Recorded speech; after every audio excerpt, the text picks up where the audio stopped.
Good morning dear student. Welcome back to our Hindi classes. Previous video में हमने chapter number 9 का page number 62 complete कर चुके थे और पेज नंबर 62 का भी कुछ भाग पढ़ चुके थे। अब आज हम इस वीडियो में 63 पेज नंबर के ही आगे का भाग पढ़ते हैं। तो आप लोग सभी रेडी हो जाइए, अपनी बुक निकाल लीजिए। Chapter number 9 page number 62। ठीक है, अब 62 को हम रिवाइज कर लें पहले, फिर 63 से स्टार्ट करते हैं। तो हम पहले पढ़ते हैं कि हमने प्रीवियस वीडियो में क्या पढ़ा था।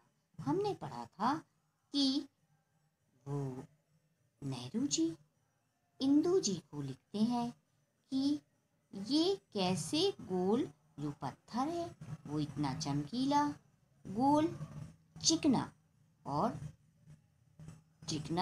चमकीला हो गया और इसके खुरदरे किनारे ये या कोने क्या हुए।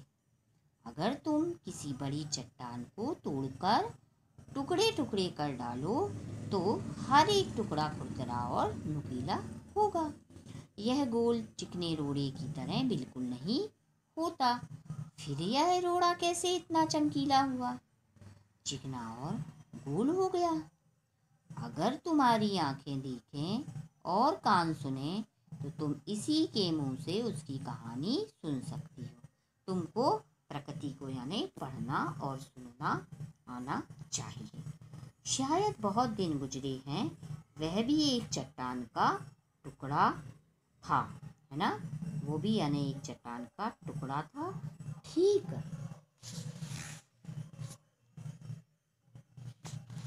उसी टुकड़े की तरह।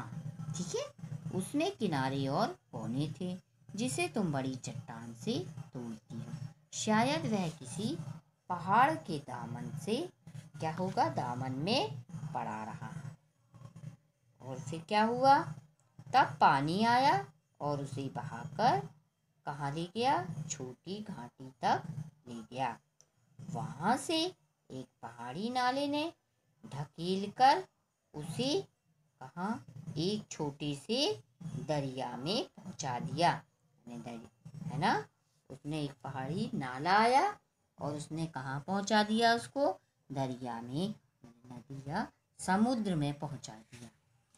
इसके हम आज आगे पढ़ेंगे। ठीक है, इस छोटे से दरिया से वह बड़े दरिया में पहुंचा।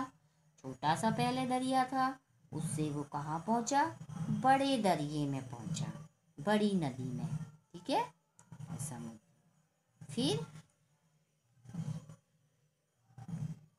इस बीच वह दरिया के पैंदे में लुढ़कता रहा और फिर क्या हुआ, वो दरिया के पैंदे में यानी तले में नीचे वो लुढ़कता गया, उसके किनारे घिस गए और वो लुढ़कता रहा तो क्या हुआ, उसके किनारे घिस गए और वह चिकना और चमकदार हो गया। पहले वो खुरदरा था और फिर वो जब उनकी तले में पड़ा रहा तो क्या हुआ, वो घिस घिस के उसके किनारे क्या हो गए, चिकने हो गए। और जब चिकने हुए तो उसमें क्या हो गई, घिस घिस के चमक भी आ गई। इस तरह वह कंकड़ बना जो तुम्हारे सामने है। और इस तरह वो क्या बन गया, एक कंकड़ बन गया जो कि तुम देख रही हो।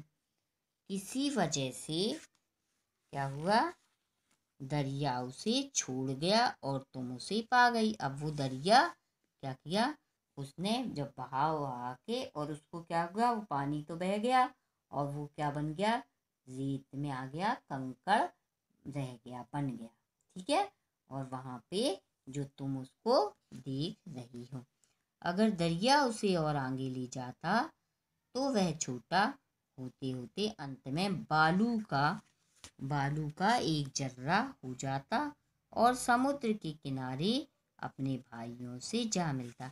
अगर क्या होता, वो जो दरिया था उसको बहा के आगे ले जाता तो क्या हो जाता, और छोटा हो जाता, उसके टुकड़े और हो जाते और अंत में क्या बन जाता है, वो बालू, है ना, बालू रेत होती ना, बालू बन जाता।